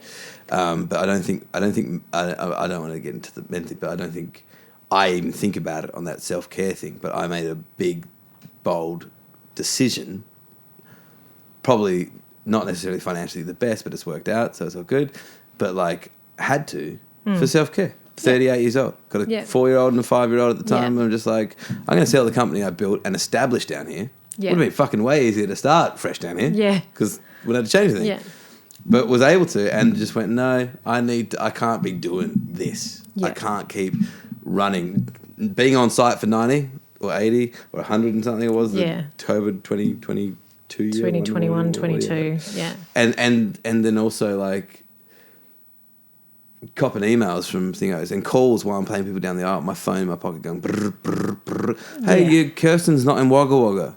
She's meant to be here too. And I'm sitting there going like, how am I meant to do? How can I keep doing this? Yeah. You know? And it was a call that has definitely worked out. So I'm happy. And the thing that made one of the big things that I don't miss about hospitality and having my own business in hospitality is that I don't have any staff. It's me. It's just me. I don't have to rely on anyone. I love my staff. I love my team. I loved all my staff as well. But I know it's up to me, and I can say no.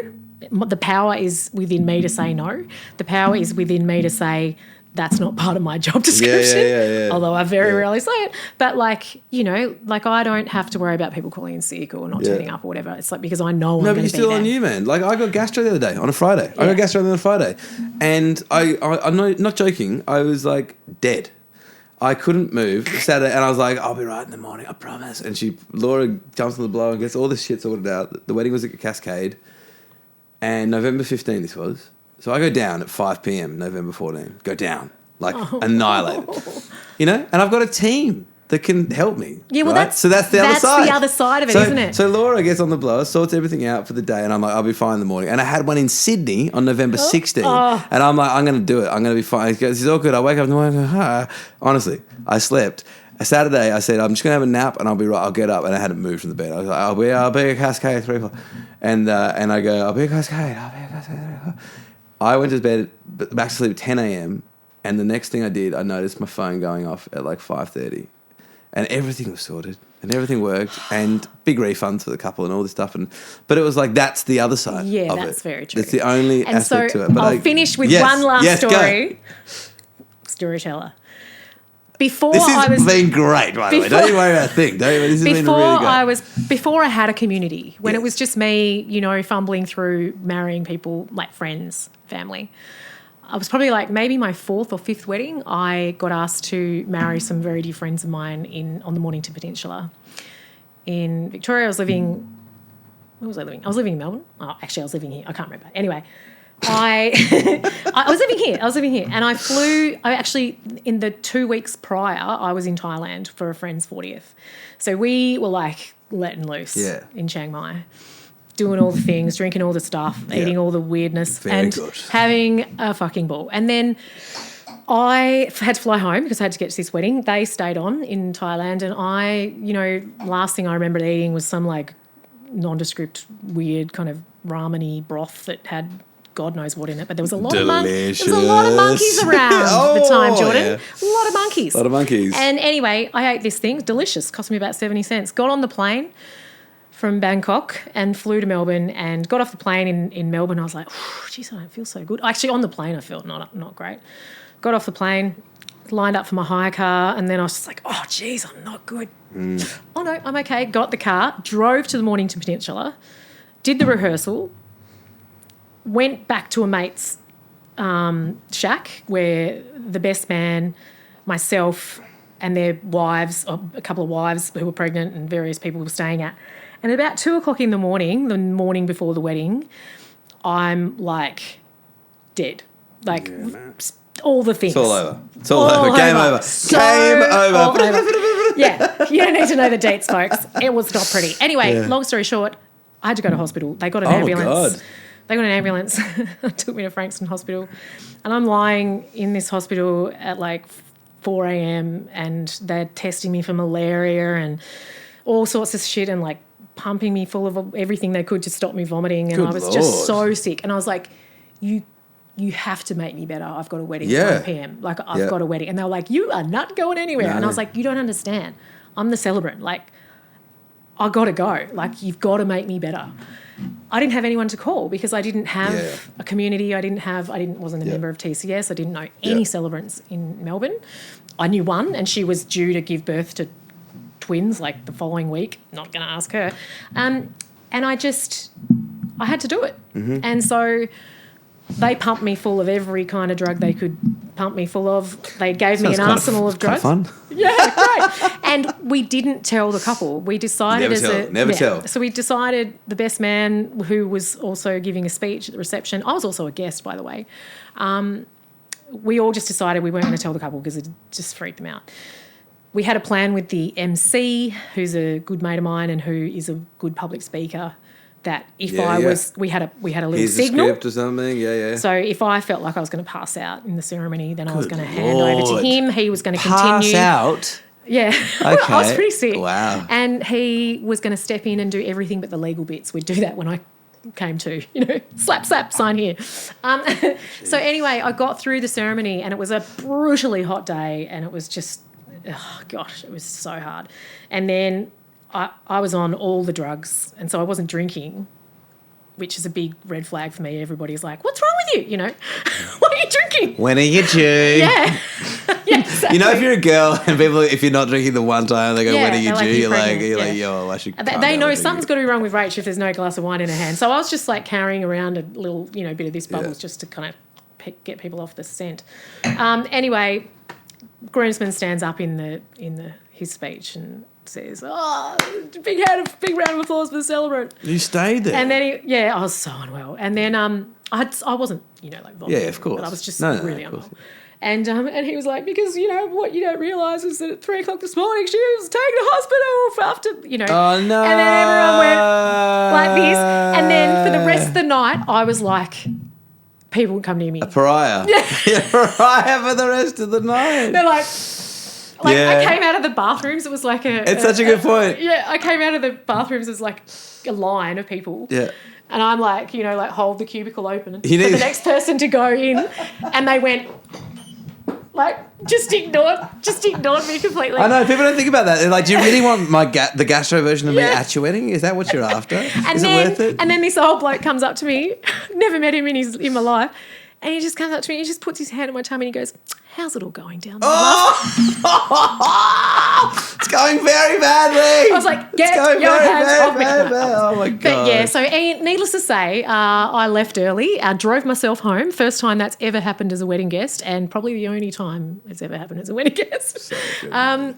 But yeah, you cannot have a bad day in weddings. You just got to keep turning up. 10 years in, mate, and I think I've missed 2 ever, and I've been almost dead both the times. So, never stuffed one to the fruition. That was the closest I've never stuffed one to fruition. I've never not had somebody be on my behalf. Hey, okay. Right. Thank you so much for coming. Cool. You're absolutely amazing. This has been amazing. Jeez, this has been a joy. No, this has been a real joy. We could go all day. Ladies and gentlemen, we'll thank Rachel Calvert, Celebrant at Instagram, Rachel something _ Calvert _ You'll find all of us. We'll link to all of us. This is the Exo Sounds podcast. No, it's not. It's called the Ring It On podcast. Send your feedback. I'm not going to edit that out. Somebody call Jordan another one. It is Ring It On podcast. It's called Ring It On at exosounds.com.au. Send your feedback, send your guest suggestions, all that kind of stuff. But I just want to thank you so much for coming on. Thanks for having me. It's been a true joy, mate. You're the best. Thank you so much.